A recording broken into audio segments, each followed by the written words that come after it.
मनसे अध्यक्ष राज ठाकरे यांनी कुंभमेळ्यात स्नान केलेल्या 65 कोटी भाविकांच्या श्रद्धेचा अपमान केलाय असं वक्तव्य निर्वाणी आखाड्याचे आचार्य महामंडलेश्वर श्री महंत सुधीरदास महाराज यांनी केलंय। राज ठाकरे यांनी पवित्र गंगा स्नानाची खिल्ली उडवल्यानंतर श्री महंत सुधीरदास यांनी राज ठाकरे यांच्यावर हल्लाबोल केलेला आहे।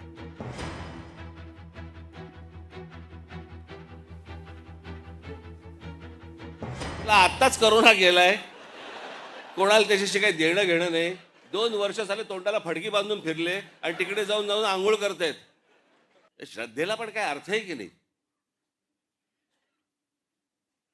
एक नदी या देशामधली स्वच्छ नाहीये, एक नदी। आणि आम्ही काय नदीला माता, कोणी आंघोळ करतायत, कोणी कपडे धुतायत, काय वाटेल ते चालू आहे। राजीव गांधी असल्यापासून ऐकतोय मी गंगा साफ होणार। या सगळ्या श्रद्धा अंधश्रद्धेतनं बाहेर या जरा, सगळ्यातनं डोकी हलवा नीट। स्थूल तीर्थ आणि सूक्ष्म तीर्थ असे 2 तीर्थांचे फरक आहेत। तीर्थेची परीक्षा नकार आहेत, तीर्थांची परीक्षा करू नये, गंगेची तर त्याहून परीक्षा करू नये।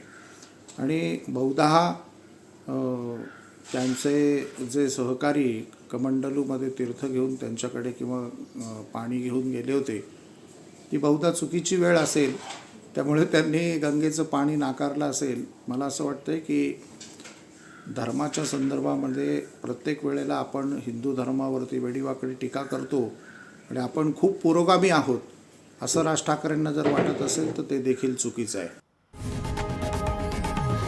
लोकशाही मराठी ऐका, पहा, जागरूक रहा।